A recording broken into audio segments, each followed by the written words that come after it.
Hello everyone, and welcome back to Forge D20's newest series, Thrones. This is what I assume probably our 4th or 5th episode in the series. I'm not in charge of the editing on that, but I'm going to assume 4th or 5th episode in the series.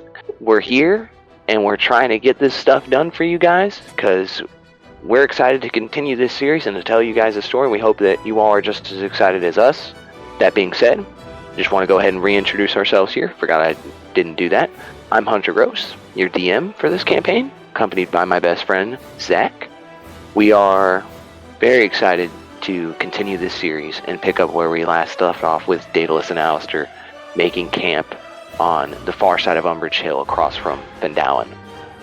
Now, before we begin, I wanted to give Zach an opportunity to do some housekeeping, any announcements he wanted to do before we continue on with our journey. Yeah, first things first, I wanted to go ahead and thank some of our sponsors for this episode. Would love to give a thanks to Dominic at Car Stars. If you want to get cars, go to your dudes at Car Stars. Fuck those car sales warlocks. Don't make those dark deals. Please go to my dude Dom. He is a financial wizard. He'll hook you up. Also want to give a shout out to Nerds with Money. On Sunday, they run a D&D day. You might catch me there soon. Who knows, you might catch Hunter there soon. But certainly please go check them out. And one last sponsor I'd like to shout out is The Last Waltz Media. Anything dirt track racing? Are you a goblin for that shit? Please go check that shit out. That's all I got. Alright, so I just wanted to follow it up and say thank you to all of our wonderful sponsors. You guys showing us appreciation, support goes a long way in keeping us doing this and keeping our passion flowing. So, from me to you guys, I wanted to say thank you for all you guys do for us. And I also wanted to give a shout out to, we still have Melanie Droz as a patron, I assume. Yes, we do. Thank you, Melanie. I wanted to give a shout out to Melanie and thank her as well for her continued patronage. We really appreciate it, and we definitely love you. Oh, one more shout out, actually. I want to thank Draco Meister, who has been doing a fantastic fucking job on the art for this campaign. Oh, yes. And I cannot wait to see the new picture of Daedalus he's going to be making. Yes. Little hint for the things to come. So make sure you follow us on our social media where you can see all that shit drop. Yes, thank you to Draco Meister. Cannot say enough how much we appreciate your work, the time and the effort you've put into the art you've given us so far for the campaign. We cannot wait to get more from you, and we cannot wait to see what you come up with and what you create. We really appreciate all you do, and if there's anything we can do as a stream to show you support, I think this is the least we can do in saying for people to go and check out his work. With that, I'm going to begin. We're going to start from where we left off. The two titular characters of our campaign, Daedallus and Alastair, they ended last session after defeating some bandits on the highway on the King's Road, not highway, but on the King's Road to Fandalin. They were ambushed by some bandits who had set up a clever trap trying to deceive people into believing that their carriage had been stricken on the side of the road and the axle had fallen off, that they need help. Alastair, being a good-hearted person, trusted them. He went out to see what was going on, and of course, the trap was sprung. Thanks to some quick thinking by Alastair, though, he managed to buy himself enough time for Daedalus to also join in on the combat, and the two of them quickly dispatched the foes. They did take some licks, some injuries, so they decided to, instead of pushing on through to Fandalin, they decided to make camp there for the night on the far side of Umbridge Hill. In the morning when they woke up, they would have maybe an hour's travel to get to the town of Fandalin on the other side of that large hill. As the two of them laid their heads down on the previous night, so, Alastair, as you awaken to the sounds of metal on metal grating, grinding, banging, sounds like someone's armoring up or suiting things up, getting their things together. You hear this noise, and it snaps you out of this trance that you're in. As a half-elf, you have the unique ability to, you don't necessarily have to sleep. You can enter this sort of transient state where you're meditating. You're still in a sort of resting position, but you're more aware, and you have more controls over your facilities in this state. This constant grating sound takes you out of this trance. He slowly gets up and sits up, kind of trying to fully come back to consciousness. He's got this clear brain fog. feels like he hasn't gotten enough meditation, enough rest, as a half-elf would, and tired of wallowing in the dark, decides to peek his head outside of the tent to see what the clank of this noise is coming from. Alastair, as you part the sort of curtained veil of this tent and poke your head out, you see just on the other side of a tree nearby, pieces of Daedallus' arms. It looks like that he's gathering his gear and arming himself, gearing up for the day. And as you just take a moment to observe and see how the heck he's even armoring up, considering all the damage you did not too long ago to his armor, you take notice that, as before back at the manor, you noticed underneath Daedalus' neck and the soft tissue, the soft scales that would line the underbelly and softer tissues of dragonborns and their like. Daedalus is a striking pale gold on the harder scales of his body, where it's most often that you would see his color, his scales exposed. But as you look and see portions of his neck, his chest, and torso area, and underarm, armpit area, you would see this blackened, almost charred look to the scales. It looks like, as you see, Daedalus has been burned. For a golden dragonborn, you know that shouldn't be an easy task. They are naturally fire resistant. You see these burn marks and scarring on the scales, where large chunks of scales were either removed purposefully or removed as a side effect of some other whipping or beating he would be taking, or battle he was in. But as you snap yourself from noticing this, I'm gonna kind of just climb out of the tent. Well, you're up early, I see. Daedalus looks up from himself, is kind of strapping parts of his haphazardly put together partial plate armor that he's just holding together with belts and fasteners. He looks over at you. Yes, I found it most pertinent that we don't waste any more time. Every minute that we waste here resting is a minute that we aren't making our way to Waterdeep to go meet with the Lord's Alliance and prove that you are alive. So yes, I am up early, and I think it was a wise choice. It is good that I have woken you clearly. You were in a deep trance, I would say. It's accurate. I don't sleep, really, because of my lineage. You could have fooled me. It looked like you were trying to sleep last night. Well, my eyes are muscle. Of course, they need to relax. Well, what about rocking and shaking in your sleep? Wait, I do that in my sleep? What about... Well, you were throttling every once in a while.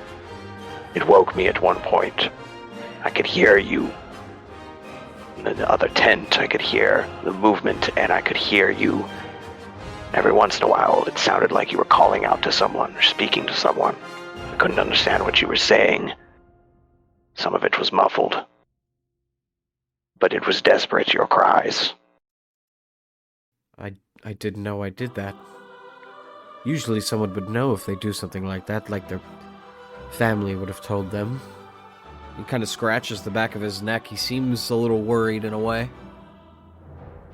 Daedalus kind of looks at you. You see him kind of shrug his shoulders and his hands a little bit. I wouldn't put too much thought behind it, Alastair. It has been a chaotic 72 hours. The first time you've left the manor, and who knows how long. Perhaps it's your mind and anxieties playing tricks on you. Maybe you're right. Stress. You're right.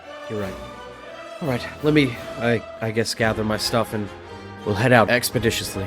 And starts rummaging through his things, his belongings, and grabbing them.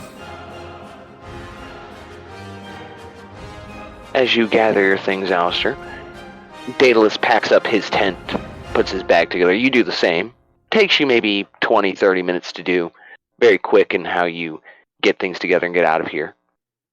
As the two of you pick up your camp, put on your rucksacks, begin journeying towards Umbridge Hill, you do feel a general sense of unease. You can't get the thought out of your head as you're walking along the King's Road up towards Umbridge Hill. You can't get the thought out of your head of what happened. What was Daedalus talking about? Throttling and speaking to someone in my sleep. You think maybe it was a nightmare, maybe you were just stressed, maybe Daedallus is right. But there's a creeping suspicion in the back of your mind. That creeping suspicion, you can feel it, the absence of something in the front of your face, where your eye once was. You know what may also be the cause of what you were experiencing. But this sense of unease does not go away. As you journey further and further towards Umbridge Hill, Daedalus and you haven't spoken much. As you travel along this road, you two have kept quiet most of the way. Every once in a while, you'll make a comment about maybe a pothole in the road ahead or something you see. The two of you keep things quiet. It's a very somber mood. Time goes by. You do reach the almost apex of this hill. And as you reach towards the top of this large hill that you've been probably walking up the ascent of for probably close to 10 minutes, let me describe to you what we see in the very short distance from Umbridge Hill to Fandalin. Nestled in the rocky foothills of the snow-capped Sword Mountains is the mining town of Fandalin. It consists of 40 or 50 simple log buildings. Crumbling stones surround ruins of older houses. New houses built around these ruins. Shops showing how this must have been a much larger town in centuries past. Fandalin's residents are quiet, hard-working folk who come from distant cities to eke out a life amidst a harsh wilderness. They are farmers, stonecutters, blacksmiths, traders, prospectors, and of course, their children. The town has no walls, no garrison, but you can see most of the adults do keep weapons within easy reach in case the needs for arms arise. Visitors are welcome here, particularly if they have coin to spend or news to share. The Stonehill Inn at the center of the town offers modest lodging, and meals. A couple of doors down from the inn posted outside the town Maesters Hall is a job board for adventurers. We also see, not too far away, maybe probably about 100 yards from us now, a large windmill. What can only be described as mostly stone with a little bit of wood in its construction. You can see this windmill operates on a normal sort of axle and pulley system. And you can clearly see that this windmill has three large blades that are kind of, they have a bit of a curve to the end of them. So it's almost like a, one of those little, you ever seen a garden where people have like little flower spinners kind of thing? It almost looks like that. As you observe this quite large windmill, you can see the sort of what looks to be pale blue with silver trim accented banners hanging from the balcony that's around the second level that is built inside this windmill, the interior. Somebody must live there, you can clearly tell. As we approach, Daedalus doesn't see it, but you see it. As we step out of the King's Road proper and kind of step to the side to kind of observe the windmill and look at the town, Daedalus is kind of pointing out the banners on the windmill, what you just saw before, and he's kind of observing it, kind of taking in. And as you glance at the banners and then you glance back at Daedalus, just over Daedalus's shoulder, you see what looks to be a huge flying rock hurtling towards you right now. You need to act fast. Pushing Daedalus out of the way and trying to go with him so that they can move the fuck out of the way. Alastair, upon realizing there's a flying boulder coming their way, doesn't even say anything. Daedalus can see the look of fear settle into Alastair's one exposed eye, and seeing the brow of his eye patch covered eye furrow up as he's immediately wrapping his hands around Daedalus's waist and pulling him out of the way from a perpendicular angle to try to avoid them both from getting hit by this giant boulder that's coming their way. As you grab Daedalus and the two of you go throttling towards the ground, you immediately see Daedalus kind of, as you're grabbing him, Daedalus sees that there's terror on your face, and he kind of turns and sees it at the last second as you're grabbing and pulling him to the ground. He lets out sort of a grunt as just maybe 5-6 feet above your head, this boulder goes flying by, crashes into the side of the windmill, taking out a large portion of this sort of like bottom right to our perspective of the tower. and you see the windmill kind of shakes for a second. The blades itself stop turning, and you hear many shrieks and shouts in the distance from the town of Fendown, and you hear a distinctly loud shriek coming from the windmill itself of whoever's inside. It sounds like a woman. Daedallus and you begin to get to your feet, quickly trying to survey the surroundings. You see maybe 75 feet down the hill from us, he is rapidly running up the hill, if it can even be called a he. You see what can only be described as a large, probably about 15, 16 feet tall, hunched over, stone-covered creature. You see it's got fleshy bits, but you see these large, sort of crystalline gems, rare precious ores, jumping out of this hunch of this large creature. Purple, green, and blue, these gems like sapphires, amethysts, and emeralds, poking out like large sort of stalagmites out of the back of this large, incredulous humanoid. You see this humanoid has one arm that's sort of a little bit larger than the other, sort of inflated almost, and you can see that it's got more stone to it, and the other one's a little bit more fleshy. And you see these sort of gnarled, messed up, cracked, stony-looking teeth as this thing is rapidly running up the hill, and it's just grabbing whatever's near it to just chuck another item at us with its sort of stone-covered arm. But as it's running towards us, Daedalus turns and looks at you, and he kind of sighs. You see him roll his eyes. A troll? Really? We just got here. And then immediately, again, another boulder comes flying at you guys. As another boulder comes flying by, this one not quite as large as the previous one. This one just happens to be whatever's nearest to the stone trolls. It's running up the hill, picks up the stone, and throws it like a shot put, gives itself a little bit of a spin as it throws, and it crashes past Daedalus and you, sailing above you much higher than the other one. This time, this boulder, though, completely clips off one of the wind blades of the windmill, shaking the entire portion of the structure. You see this thing's actually beginning to lean a little bit towards the side where the previous bottom portion of the structure was hit by the other boulder. You hear a woman shriek again, this time even louder. More shouts in the distance. The screaming is coming from inside the windmill, the second level of the windmill. As well, you see more shrieking in the distance and things like that. That's clearly coming from Fendown. You can see kind of movement in the distance as people are running around, gathering weapons, and other people. Some are getting cover. Some are kind of coming in a small group to come help you, but they're quite a distance away. So, in this moment, Alastair is going to start running towards the windmill, about 30 feet. Alastair, upon seeing this happen and hearing someone is in need of help, he wants to do the right thing. He's going to fire an Eldritch Blast at the troll and try to move closer towards the windmill at the same time. As this ice black mist begins to shoot out of his hand, it dissipates and completely misses the stone troll. As you shoot off this Stygian Eldritch Blast at the troll, you can see the mist misses, shooting just over the shoulder of the troll. It shoots right over the troll, still booking it. Now you can start to see some color to his eyes. You realize that his eyes have this sort of like sickly yellow to them, and they are really bloodshot, and they are almost bulging out of his head. He is insane with whatever emotion has overcome him. He is on a warpath. That being said, the troll's going to continue moving up the hill.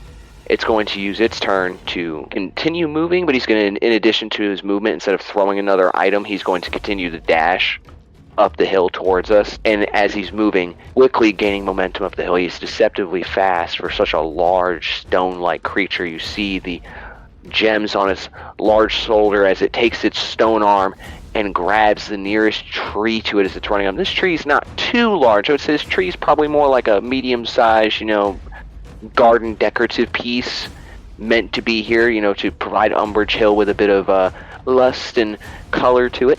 As he reaches out, rakes this thing clean out of the ground, and now he's just running up the hill with this tree at his side. He looks like he's going to use that thing as a club, maybe as a javelin, who knows. That being said, we move to Daedalus. Daedalus sees you shoot off this Eldritch Blast. He sees you then move towards the mill, and he sees the troll rapidly booking it up towards them. Daedalus looks towards Alastair. Look towards the troll. Well, I guess you go save whoever's screaming and crying, and I guess I'll have to distract the troll. Daedallus, with what can only be described as almost a sort of melancholy and accepting of this, of being a punching bag, maybe a lamb to slaughter to this troll, Daedalus strides forward with his sickle and no shield, so he's running it right towards the troll. He's not in a hurry, he's not dashing, but he is moving towards the troll with his full movement. Daedalus is going to pick up from he has his rucksack near him. He lowers it for a moment, reaches in, and you can see him pull out another throwing dagger, and you see he takes it and he just chucks that thing at the stone troll. Now this thing is well outside of the effectiveness range of this dagger, but Daedalus doesn't have many other options. As you see, Daedalus reaches into his rucksack, pulls out this dagger, and he gives it one hell of a toss. I mean, it goes all the way. It gets all the way to the troll, makes contact with the sort of center mass of the troll's being, and it just completely just snaps apart. Not only from the momentum of the troll's approach, but the stone-like skin that it has. It could not have had any hope in penetrating it. Daedalus stands back up, brandishes his sickle, and awaits the coming of this stone Goliath. Alastair, as you are still approaching the windmill, you begin to look up for the source of the screaming. You see up on the balcony a woman, and I will describe her to you for a moment. She's wearing in the same color of those pale blue banners. She's wearing a pale blue, it's sort of a gown or robe, and it has very fine fabric, satin, silk. You can see a bit of golden metallics and jewelries that she's wearing on her necklace, and you can see a little bit of jewelry on her earrings. As she's looking down at you as you rapidly approach, she waves her hand at you. "Quickly, traveler, get inside! Get inside!" So what Alastair is going to do is he's going to keep running towards, because the way this windmill is set up, it looks like it's doomed to collapse upon itself, and he feels obligated to help her. So he's going to cast at first level Armor of Agathis, using his, just in case this thing decides to yeet something at him and it hits him, it'll deal a little bit of damage back. So you continue moving towards the inside of the windmill? Yes. Alright. Because this is high-paced combat, and obviously you'd be sprinting, I'm going to go ahead and say I'll give you a dash on that as well. At this point, you've entered the bottom floor of this windmill. The bottom door, there is none. It's just kind of like this open concept at the front door. You step in and you can see the lower workings of the actual windmill. You can see the cogs, the gears, the pulleys, and the axles turning and bending. Well, not turning and bending anymore, as the windmill is now defunct thanks to this attack. And you can see the portion of the bottom corner of this windmill that's completely been leveled by the boulder that's still sitting in the bottom of the windmill. Large craters impacted that bottom floor. You can see and look up around that impact of that crater, and you can see portions of the stone masonry are still cracking and crumbling. And you realize that woman, she's on the second floor. She needs to get the hell down from there. And you start booking it up the stairs to go into the second floor. The troll, now closing the distance on Daedalus, he's going to take that tree that he has, and with one hand, he takes it and breaks the branches off to make it one large piece, one long, large, sort of like spear-like weaponry. As he's running towards Daedalus, he is going to take a mighty throw of that tree, and he's throwing it right at Daedalus. As the troll rears back this sort of now makeshift ranged weapon, he throws the tree log at Daedalus. It looks like he might have intended to throw it like a spear, but it just starts tumbling end over end as it's getting some momentum throwing towards Daedalus. Daedalus tries to get out of the way, but this thing is thrown with some velocity and some oomph behind it. And as it comes crumbling down, Daedalus tries to move out of the way. He's moving backwards away from the strike, though, as the now tumbling end of the tree log comes crashing down on Daedalus and hitting him. He goes flying back from the impact, maybe 20 feet, 25 feet, tumbling on the ground, rolling. He takes a massive 9 points of damage, and he's already not feeling great. Less than half HP at this point. You don't see this, But you do hear a shriek coming from upstairs. You hear the woman shrieking much louder. Somebody help us. As you now pound into the room, you see the woman. You see her looking over the balcony, and you can see this is clearly where her bedroom is. You see a bed. You see what looks to be a makeshift bookshelf that she's made up and sort of carpentried into this walls herself. You see her standing over the balcony, pointing down towards Daedallus. Somebody help us. And she's sort of like waving off in the distance with her other hand towards the people that are gathering in the distance. And you look down, and as you look down, you see Daedallus get whacked by this log and go tumbling 20, 25 feet away from where he was hit in the initial impact. He's got knocked towards the windmill, but he's reeling, and you see him start to get up very slowly, and he's limping. And you see him sort of cough up a little bit of excess fluid, a little bit of blood potentially. You see him as he starts to raise himself up to his feet. Daedallus gets up and shakes his head again. He looks up, and the troll's still booking it towards him. Alastair kind of looking back at his new companion getting mollywopped by this troll. He's going to look up at the woman upstairs. Get to safety in the city. We'll take care of the troll. Just get out of here. Get out of there. That windmill is bound to collapse at any moment. And Alastair immediately is going to turn and start running back towards the troll, and he's going to fire an Eldritch Blast. You hit the troll, and you hit his sort of shouldered, stoned arm as he's like rushing towards you guys. You can clearly tell he's using that thing as sort of a shield, leading with it in his run. And the Stygian Eldritch Blast hits the stone interior, and you see a bit of the normal stone-like skin clips off, but where you hit it was more of those like gemmed, fine mineral stones area where the sapphires and the amethyst and the emeralds are sort of jutting out of its skin, and it does nothing. That thing is booking it still. As you step out the front door and let loose this shot, you see the troll is still bounding towards you, and maybe about 15 feet, 20 feet in front of you is Daedallus. Now, like at this point, he's stood up to his feet. He sees the Eldritch Blast go shooting off and hit into the troll with no effect. He turns and looks back at you and looks back at the troll. At this point now, it's closed in on you guys. It's in melee range with the rest of its movement.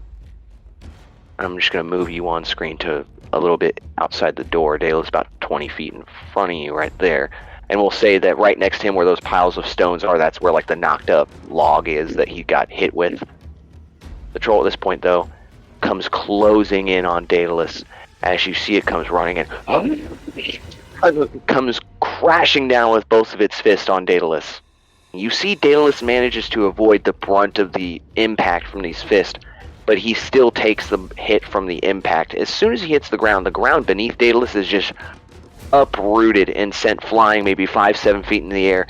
As Daedallus comes crashing back down, he's once again knocked onto his ass, and he's trying to get back up onto his feet. You can see, though, Daedallus is not looking good. You can see, once again, blood is now pouring forth from some wounds that have reopened from all the previous battles you guys have been in. And Daedallus looks really rough. He stands to his feet, and Daedallus charges at the troll. He gets up, he brandishes his sickle with both hands, and you see him just run with hate and zeal towards the creature after it strikes him. You see Daedallus is just throwing caution to the wind. And once again, as he is standing, he takes in a deep breath, and you see his muscles begin to inflate and tighten again as he takes his second wind. He's actually back at almost full health. You see Daedallus goes running in with his sickle, and he takes it and rakes it down the sort of inner thigh area just near the groin of the troll as he runs in and cleaves it into the troll, running in between the legs of the troll out the other side behind him. You see him look at his sickle, and there is no damage to the troll. He looks where he struck, he looks at his sickle, nothing happens. You see a look of desperation on Daedallus, maybe a bit of panic in his eyes. You see his eyes begin to widen, and the troll starts to slowly turn its head towards him. And as it turns its head, you see almost a grin on its face, like it has its prey right where it wants it. But then you see this barrage of ding, ding, ding, ding, ding, ding, ding, ding, ding, ding. A barrage of arrows come flying in. hitting the parts of the troll. You see it take its stone arm and stick it up to sort of shield its face from the barrage of arrows that come flying in. This volley piercing the troll in certain places, most arrows bouncing off or finding no effect. Some do manage to get a bit of a pained growl and sort of yelp from the troll. As you see, probably a crowd of maybe 8 or 9 people rushing in from the far distance, knocking loose arrows as they approach. It looks like the town's militia or guard, whatever they may have, or whatever good people have decided to take up arms and are trying to actively help you guys. As a bonus action, Alastair is going to say, Deus, as he casts Hexblade's Curse on the stone troll. And now he's going to pull out his rapier that he got from, that was hanging in his family home, and stab the troll in the back. That is just enough to pierce the stone hide of this troll. As you manage to take the rapier and with a quick flourish after unsheathing it, you manage to find a weak point in between the stones. You see some soft tissue, it looks like, and you shove the rapier into the hide of the troll. You see once again it flares one of its arms up, its fleshier arm, and it yelps out in pain. You see the troll, after yelping out in pain, it turns towards you, and you see its eyes are just maddened at this point. The troll turns towards you and takes its the stone arm, and rakes it across the ground in a sort of swiping motion from left to right. And as he's swiping, you try to get out of the way. You're not fast enough, as he grabs you by both your ankles and picks you up in the air. You are hanging upside down, your arms towards the ground, one hanging onto your rapier still. You are completely upside down, looking at the troll's face. And the troll now has you in its firm grip, and then he's going to take you, and he's going to slam you on the ground once. Not letting loose its grip, though. As Alastair slammed into the ground, this black obsidian kind of ethereal magical armor begins to now appear as it begins to crystallize, and you see these like little black ice spikes going into the troll. Some of those obsidian shards that shoot out of you, that icy shards, they shoot out of you and they pierce into the fleshy bits of the stone troll's face as you see it yelp out in pain again. And you're once again mid-air in mid-smashing motion. He's using you, if you can, I'll use the illusion of Hulk and Loki in the first Avengers movie. You just got done getting slammed once, and after you get slammed once, those obsidian shards shoot out, hit him in the face, and now he's picking you up to slam you again on the other side. Daedallus is going to, at the sight of this, and he sees you get whacked once. He knows you're okay because he can see this sort of crystalline armor on you, but then he sees as the entirety of the sort of like silhouette it gives you, that sort of aura, completely shatter out, as it once did to him, into the troll. The troll reacts, but it only pisses him off more as he starts bringing you up for another slam. Daedalus sees this and springs into action. He knows that any blow from this sort of troll smacking you down like this could be most problematic for the both of you. Daedalus is going to run in, and he's going to, as Alastair Darkheart once did not too long ago, he is going to attempt a double leg takedown or a single leg takedown of this much larger foe as he shoots in to tackle this troll, trying to bring it down to the ground mid-swing of Alastair, trying to get it to catch off balance and save Alastair from being whacked into the ground full force. Daedalus shoots in on the troll.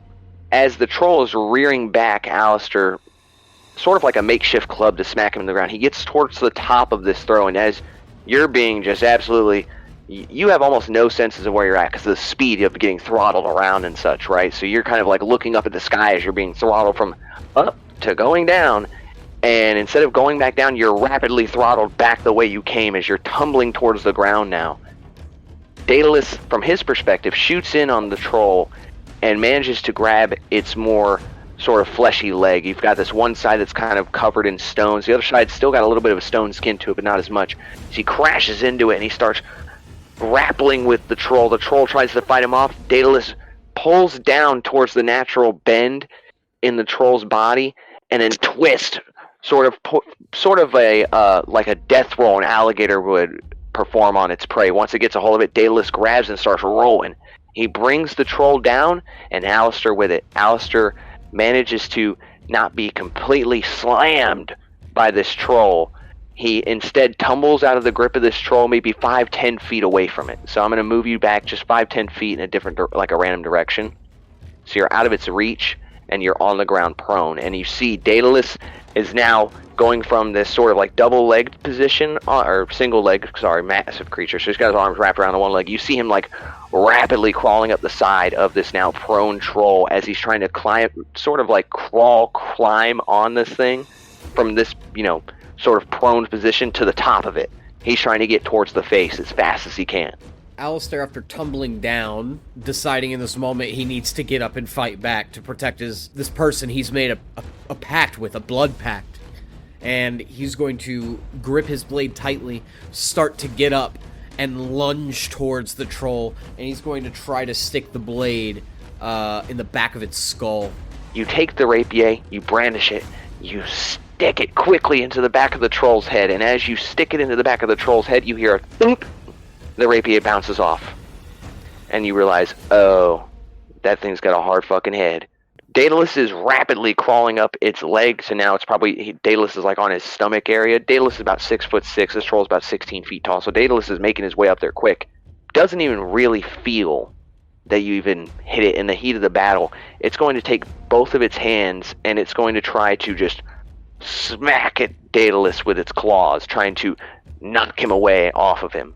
As you see the troll takes its claws, right arm comes crashing down towards Daedalus. He, instead of hitting Daedalus, just misses as Daedalus manages to flatten himself out as the claws go swiping over its head.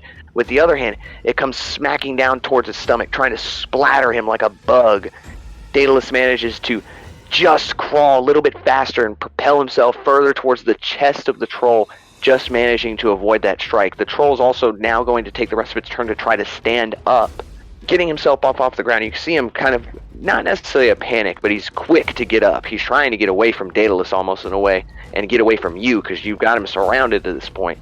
He stands up, Daedalus still crawling up the troll, and the troll immediately kind of starts to, you see both its hands, it starts to clap them back, and you see whatever it's going to do next, it's going to take both its hands and smack into wherever Daedalus is to sort of just palm on palm crush him between his hands. And Daedalus is going to continue climbing up this thing. He's grabbing onto whatever rocky surface he can. He's now moved from the right thigh up to the midriff, up to the chest, and now he's at sort of the collarbone area of this troll. And now he gets to the top, and Daedalus is going to take his sickle, and he's going to just immediately come crashing down overhand from a sort of like arching over the head strike slash into the face of the troll.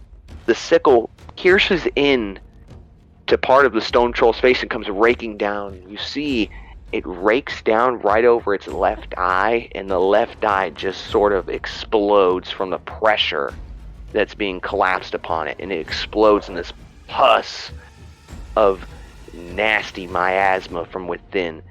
The troll reels in pain, falling to a knee. It's still up, but severely bloodied. Alastair, you see Daedalus is now sort of, he's got his one leg on one shoulder, one leg on the other. He's got his sickle crashed down both hands. The sickle is now sort of pierced, stuck into that left eye, and he's sort of pulling back on it, pulling the troll like he's almost like a cowboy at a rodeo, hanging on as this troll's throttling around from the pain of Daedalus piercing its head. You take your rapier, and as the creature is reeling from the previous strike, you see Daedalus now plants his feet on either side of the shoulder, pulls the sickle back, and you see the troll's head sort of rear back towards the sky as it sort of can't control itself. It's almost like falling backwards because Daedalus is just yanking with all of its might, pulling the head back. You seize this moment of opportunity, circle around the other side of the troll from where you once were.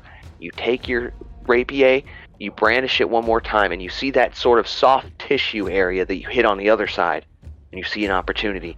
With all your strength, you come running in and slide the rapier clean through that soft tissue, that small gap in that plate of stone that it has for skin, and it sinks in, and as soon as you sink the rapier up to the very hilt, you feel a very distinct thunk on the other side.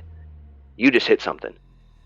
You see the troll, one big sort of, I would say, convulsion of its whole body, just, and its whole body rears up, its arms rear back, its eyes widen, or one eye, because the other one's a complete busted mess with a sickle through it. Its eyes widen, it lets out a gasp, and the troll falls forward, face first. And as it falls, Daedallus, using the momentum, tumbles forward, sort of just rolling with it. He looks back at you. He's at sort of a kneeling, prone, not almost prone, but like kneeling position. He looks back at you, and you're standing there with the rapier in your hand, and the troll's dead. You look at Daedallus, and Daedallus looks at you. We lived. By the gods, we lived. Fucking 9. And Alastair just like sits down on the ground, sweating. There's covered in, pits of parts of stone, just rubble on his face that the stone that came off the stone troll. I thought those bandits were bad. This was worse. And something tells me it's not gonna get any easier. Not too far away from you, maybe about 10-15 feet, you see him struggling to get to his feet. He gets up to one knee. He takes a moment. He uses his sickle to kind of push himself off the ground to get to both feet. He stands, and he looks back at the troll's body. He approaches it and sort of begins to inspect it. How the hell did you kill the thing? Dunno. I stabbed it in its rib cage, and I felt something. I don't know what the feeling was, but it started squirming and then died. Maybe I hit a vital organ or something. I'm not sure about the anatomy of a stone troll, but I guess it did the trick. Whatever it was good aim. Thanks, Slaying a troll is no easy feat. I couldn't have done it without you, my friend. Yes, I made an excellent meat shield. Sorry, instincts kicked in. I heard that lady screaming. She needed help. Obviously, this thing is not going to stand for much longer. No, you made the right decision. And then you see Daedalus' eyes open. Speaking of the woman, where's the woman? And Daedalus looks around, and you can see, as he looks around, he sees in the distance, he points. Just over your shoulder, you turn, looking where he's pointing, you see the woman approaching with a group of men, some women, and they're all clad in different styles of attire. You see some people wearing patchwork armor, some that's like haphazardly leather on top of, like leather pauldrons on top of some sort of padded cloth. You see others that are just in normal, I guess, everyday wear. They're in simple garbs, gowns. And you see some people literally came from the fields with pitchforks and shovels to come and help you. You see others actually have long bows and short bows. And those were the ones who sort of distracted the troll long enough for you and Daedalus to sort of seize the opportunity and jump on this thing. As this group of people approach, you see one person. And it's a mixture of people. You see some dwarves, a handful of them. You see mostly humans, some half-elves amongst those humans, look very similar. And you see one or two gnomes amongst them. But you see a middle-aged human male, maybe late middle-aged. He's got that salt and peppery beard. It's very thick, curly, and full. He's wearing a bit of a red sort of circular cap with no brim. You can see him approach, and he's wearing this sort of like, I would say, fine clothing for a town like Findalen. He definitely is wearing more upscale clothes than the normal people in a mining or a lumber town would. This man approaches. These people around him, they begin to circle the troll, and they circle us. They circle you and Daedalus, and the man steps forward with the woman that had escaped from the windmill. She did make it out alive, and she's brought these people back to see you. He steps forward. Incredible. Truly incredible. You slayed the troll. Where are my manners? I am Maester West, Arbor West, of the town of Fendalin. And these are my people, some of them. With great respect, who are you two? Alastair looks to Daedallus first to see if he's going to introduce himself, but he can gander that Daedallus isn't the type for small talk like this. Alastair approaches to, as he was instructed to as a child, when you meet someone, shake their hand, look them in the eye. So Alastair extends his hand to him, and making very stern eye contact with him. I am Alastair Darkheart. Pleasure. The man returns your firm grasp of the hands, and he looks you in the eyes. It is good to meet you, Alastair Darkheart. Darkheart. That name. You wouldn't be... And he looks at you, kind of inquisitively. Are you related to the former Lord of the Vale? Yes, I am his son. His eyes widen, he gasps. You are Alastair Darkheart? Alastair nods. The Storm Coast thought your family dead. Yet here you are. They are, and unfortunately, I'm the only one who made it out alive. Kind of looks down, looking a little solemn, now remembering the true purpose of why he had to leave. He wants vengeance. There's a look of hate and regret just plastered all over his face.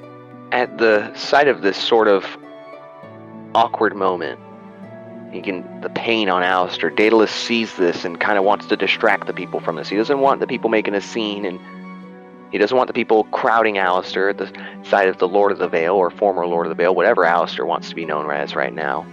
Daedalus steps forward, clasping a hand onto Alastair's shoulder, and another hand on one of his many, many bruises and wounds that he has. Daedalus steps over. And I am Daedalus. It is a pleasure to meet you as well. Daedalus offers his hand out as the Maester takes his eyes from Alastair, and it was almost like a fixation upon him. He turns and he says, "Oh yes, greetings," and he shakes his hand. "Thank you both so much. Please, come with me. Let the rest of the men and the women tend to the windmill and Lady Adabra. The three of us, come with me. We will go to my council chambers." As he motions for the two of us to follow along, you look back and you see the woman that you saved before. She is, as you are now closer, you can see she has this nice tanned bronze skin, and she has this sort of wavy black hair. As we're walking off in the distance, you can see her look, and you two fix eyes on one another, and she waves. But as she waves, you can hear a voice in the back of your head. "When you are finished with the Maester, come find me." And she grins in the distance. You can see a smile on her face, almost confirming your suspicions that she's the source of this voice. Alastair you kind of gives a nod of acknowledgement and walks forward with Daedalus and the Maester. Make your way to the Town Maester's hall, to his council chamber. This hall has sturdy stone walls, a pitched wooden roof, and a bell tower at the back. You can see the job board next to the front door features a sparse number of notices, all written in common and in the same hand, the Maester's hand. See, he takes the key to the lock on the front door, cracks it open, and motions for the two of us to enter the chambers. Daedalus accepts the offer and steps right on in. Does Alastair follow? He does. Alastair, you step into the council chambers, and you can see in this town hall sort of setup, you can see what looks to be a sort of small, I don't want to say auditorium, but it's a makeshift one. You can see rows of benches to the left and the right side of this sort of central table, where there's a position of about 5 chairs in a circular table. You could tell this is where maybe town meetings are held, votes are taken, etc. He motions for the two of us to take a seat, and he says as well, please, gentlemen, take a seat. You need to rest. I will get us drinks." And he takes a small step to the side, and you see him pouring some water for the two of us. As Daedalus looks at you, almost waiting for the signal, like, are we going to really sit down right now? Like, he kind of looks at you for a moment. Alastair Body nods language kind of thing. And kind of telling him to sit down. It's a respect thing. The two of you sit down. The Maester returns, placing a cup filled with water. He looks at you both as he seats himself as well across the table. "Well, My Lord Darkheart, Daedallus. He puts his hand up immediately. Please, do not call me Lord. I am no Lord. I mean no offense. No offense. Sir. I'm too young to take up this mantle. I don't think I'm responsible enough. I think I have some other priorities. Other than being Lord of the Vale, I am not ready. May I call you Sir, or Mr. Darkheart in return, then? Just call me Alastair. You see kind of like a look of like pained, like, I guess, on his face. Like, it almost feels like it's not courtly to do so, but he agrees. And he says, well, Alastair, Daedallus, as you can tell, this town is facing all sorts of problems. And you could see him kind of rub his forehead with his one hand. A dragon has come to the Storm Coast, taken over the fort at Icespire Peak, and that has caused a myriad of problems to come to us. The natural ecosystem in the area has been completely ravaged, as you can tell by our visitor not too long ago that the two of you disposed of. A stone troll like that doesn't come down from the mountains of Icespire Peak without reason. It seems something drove him out to the mountains, down here. He wouldn't be the first kind of creature to come down from their natural habitat, seeking a new home. This dragon, it's causing all sorts of problems for us, for my people. Not only that, trade has been at a standstill. No one's willing to bring anything in or out of Fandalin at the risk of a dragon coming in and killing everyone involved in the shipment party. In addition, the winter has been difficult on the crops. We need trade. We need protection. This town has no militia. It has a group of fine people willing to take up arms in defense of it, but we have no leadership, no real defense, not even walls. How are we supposed to fight back against a dragon? I'm not asking for you to join a militia or help us in any way other than, could you, while you're here in town, and I will pay handsomely, could the two of you just run a few errands, do a few favors? It would help greatly for the town. You would just be delivering letters, maybe taking an item from point A to point B, nothing dangerous. What do you say? Me and my colleague will have to discuss about this. Do you mind if we huddle up? And Alastair kind of like places his arm around him and starts whispering in his ear. What do you think? Daedalus kind of looks at him for a second. He looks over at the Maester and then looks at Alastair and looks at the Maester again. Well, and he kind of like sort of whispers to Alastair, but he's not really hiding it. Like he doesn't care if the Maester hears him, as long as he's paying. And maybe if I can get some new armor out of it, considering I don't have any anymore. And he looks at Alastair like right in the eyes as he says that. He nods. The Maester hears this and he chimes in. Oh, yes, that could be arranged.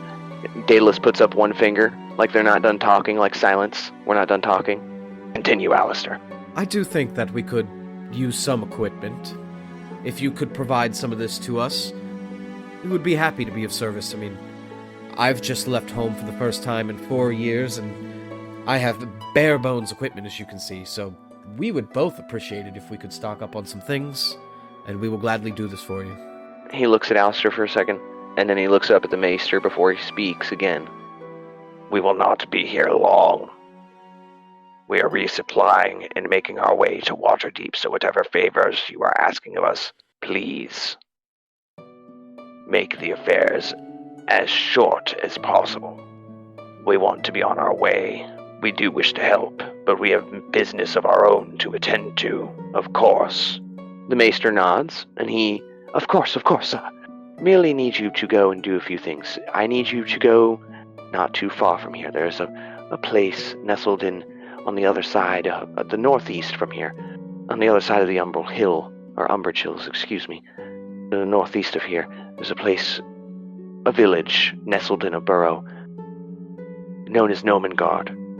I need you to go there, and I need you to potentially seek out what these gnomes may know about the dragon, what if they know of the dragon's coming, and if they'd be willing to maybe work together in defending our mutual danger in this scenario. As well as I could use the two of you to maybe go to an excavation site not far from here. I have 2 colleagues from the Adventurers Guild that are exploring ruins not far from here. They have been out there for over a fortnight now, and they have no idea of the dragon's arrival in the last week. They may be in danger. They may have already experienced danger, and I need to see if they are okay. They haven't returned. If you could go to Nomengard, speak with whoever's in charge there, try to negotiate or try to get into contact with them so that we can open a line of communication, I will pay you handsomely. And as well as if you can go to the Dwarven excavation site and help my friends get them word, I will once again pay you handsomely. You'll be paid for each thing you do, and before you leave to go do these things, feel free to head into town. Tell them the Maester sent you, and he slides over a small, signet ring, and he slides it towards you, Alastair. It's like a small ruby gem in the middle with a small symbol of a gavel in it. Tell them the Maester sent you, and that this one is on us. Feel free to use this to resupply and to get new armor before the 2 of you head out. You could also use it to get a night's stay at the Stonehill Inn until the 2 of you decide to depart. Anything else, he says. Alastair shakes his head, and then turns to Daedallus for confirmation. Daedalus looks at Alastair, looks at the town maester. He kind of thinks for a second. You could see the gears turning in his head, and Daedalus just kind of nods. No questions. The maester stands up. Well, we have an accord then. Please, take your time. I'm going to head to my library, my study, and make arrangements for potential trade between us and Nomengard. Whenever you 2 are ready, feel free to leave, and when you return, I look forward to the good news. May the gods watch over you, my friends. And he sort of takes a small bow towards Alastair specifically with that bow, and he turns off to go to his chambers. Alastair turns you and to Daedalus me. kind of... Oh, you turn towards... Well, that was a little rude. He didn't acknowledge you. Not very court-like of him. Daedalus kind of looks off and he goes, I had no idea. Courtly procedures are beyond me. Typically. To be honest, that was the closest thing I've ever experienced to courtly procedures. Alastair chuckles a little bit. Well, typically you would greet, whether it be a bow, a handshake, whatever one's preference is to the other individual. He didn't reciprocate. I will say, I'm not quite a fan of that. I think we need to bring honor back into the nobility of the Sword Coast. Daedalus looks at him, and you can see this look of almost like, oh, you don't know. Like he kind of looks at him, he tilts his head back and leers it to the right a little bit. Alastair. Huh? I get that from everyone. It doesn't matter if it's nobility or the common folk.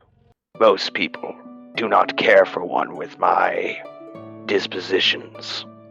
And you see him kind of point towards his scarring on his body, and he kind of points towards, how he looks. He just kind of, gives you the look at me kind of thing. People are a little apprehensive to the 6'6" Dragonborn. That obviously is not from around here. People will be much more friendly to you. And then he kind of gestures at you, top to bottom. Regal, proud, true noble. People will reciprocate to you. It is good that you are here. Pay them no mind when they disregard me. It is the way of things. My actions will speak for me. I'll leave the finer details to men made of finer details, if you understand. Alastair nods. I can deal with that. And if anybody does disrespect you beyond being uncourtly, trust me when I will deal with them, and I'm certain you will too, with a swift hand of justice. Daedalus kind of nods, and you see him take his hands, place them on either side of his seat, and he begins to stand. Oh, well, by the way, that woman, that we rescued at the windmill, she talked in my head. She said she wanted me to go see her. You mind if I go do that before we go resupply? Daedalus looks at him. She spoke to you in your mind. Magic. She must have cast a message spell or maybe some sort of ascending spell. I'm unsure. But Oh, she's a wizard like you too. And you see him like you know he's referencing something when he says, "Oh, you're a wizard too." Or she's a wizard too. His eye just a little bit, but he's not going to pay any mind. He just shrugs and kind of nods. Very well.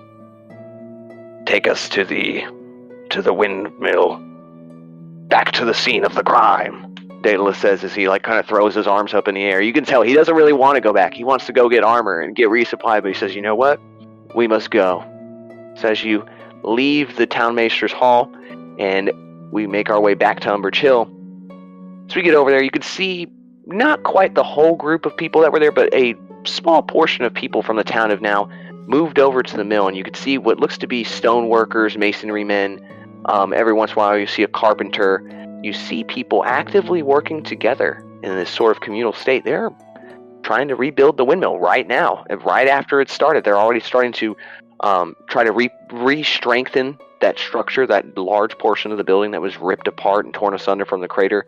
You can see the people are working together using some leverage, some bars to sort of move that boulder from inside the lower part of the windmill. They're trying to kind of pop it out of the crevice that it's sort of created, that crater.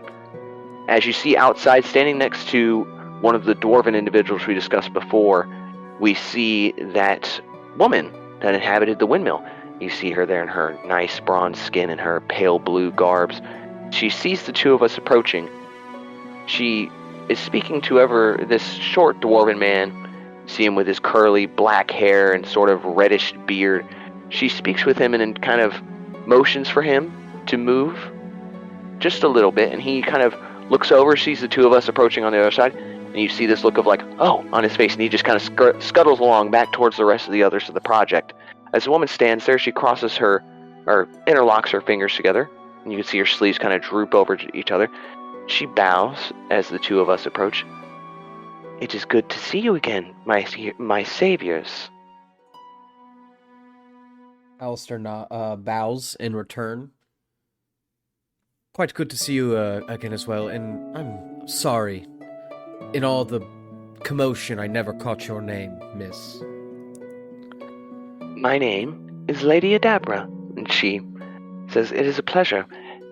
I hear from the others that you are Alastair Darkheart. You'd be right. And your companion here is Daedalus." Daedalus nods. "I was most impressed with your performance. That was either brave or incredibly foolish of the both of you to take on that stone troll to save me, but I truly appreciate this of you. Before we talk about anything else, I do want to give you a token of my appreciation and your dedication to saving others. Here," and you see as she takes one of her hands out from her sleeves, she's holding 2 coins. 2 shiny platinum coins. Now, these platinum coins are not currency platinum coins. You look at them for a second, and you take one, Daedalus takes the other. You look at them, and you see a woman's face in this coin. Not typical currency kind of thing. You see a woman's face looking right at you. You see 2 sort of hollowed eyes looking at you, and this is a very symmetrical, beautiful woman's face with wavy hair. You can't really tell the color because it's obviously, pressed in onto the metal. And she said, you hear Lady Adabra as you're examining this coin, "That is a token of luck. Lady Admora, the Lady of Luck. Whenever you need her, we'll be watching over the 2 of you. I pray that they bring you luck in your most needing of times."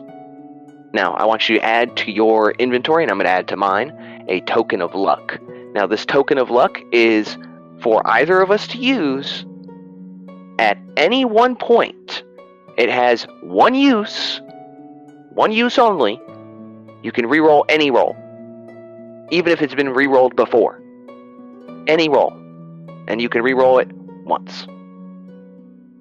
Cool. It stacks too, so this isn't like other rerolls. So like if you have advantage and you miss on an advantage, but you really need to hit this one, well, guess what? You got triple advantage or double advantage. You know what I'm saying? Hell yeah.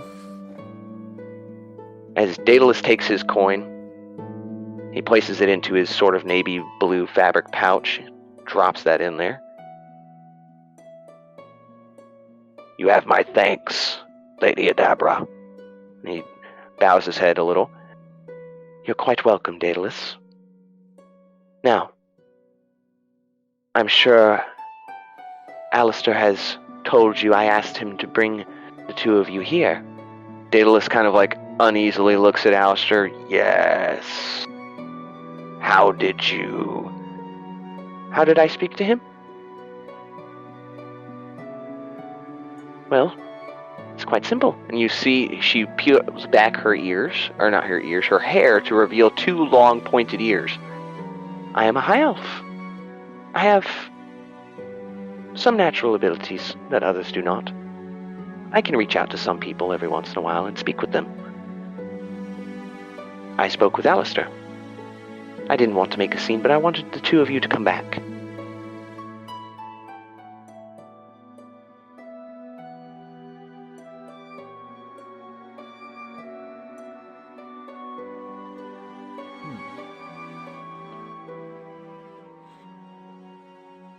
Is there anything you want to say, Alastair, before Daedalus speaks? Alastair's not going to speak. He's just kind of idly just watching Daedalus interact with someone else. He's quite curious to see why people might treat him differently if it's just based on his looks or whatnot. He's very sheltered, so he's trying to learn right now. Well, beyond just to give you a reward, I brought you here for a favor of sorts. The two of you look quite capable, and seeing how you can slay a troll, I think the two of you may have interest in something. Daedalus looks at Alastair, looks at her again. We are already quite busy with favors. The town maester has us going on multiple favors. I don't think we can handle any more favors. Alastair raises his hand in this moment to Daedalus. Hear the lady out. And she says, Thank you, Alastair. It's not like that. It's something small. I wish to share with you something. I knew the two of you were coming today, that you would be here. You see, some time ago, maybe, about a week ago, shortly before the dragon arrived here, I was given a gift by the Lady of Luck. I was praying at our shrine here in the town. I dropped a coin in the wishing well, and I was granted a premonition. I saw the white dragon. I saw what had become of the fort at Icespire Peak. How once a grand hallway had been turned into some sort of twisted and perverted glacial throne for this dragon. Gold and magical items and tokens of his battles adorned the walls, frozen in place forever. I saw this dragon, and I saw him doing battle. I saw him doing battle with you.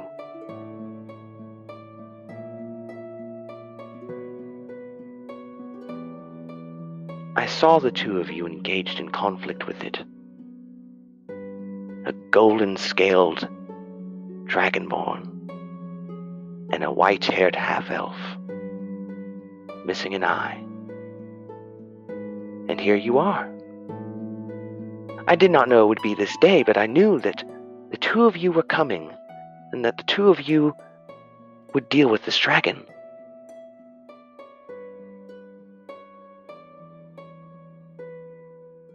I don't know why I'm compelled to tell you this, but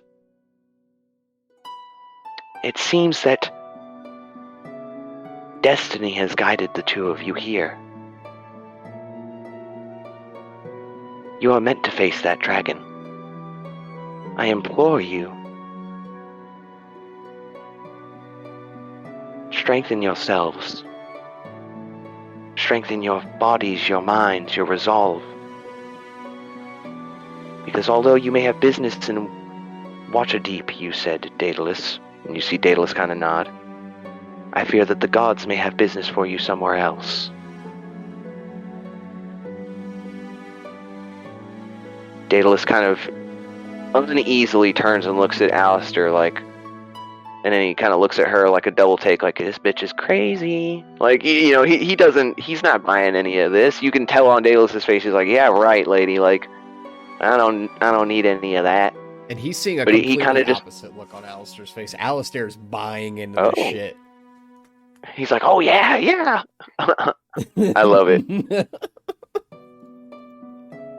She looks, you can tell she is indifference to how we're reacting. She sees that we're both reacting differently, indifferent to it though. Well, now that you've heard me out, you've taken my gift of gratitude, all I ask is that at some point in your travels here, in your time at Vandalen, do stop at the Shrine of the Lady of Luck. I'm sure that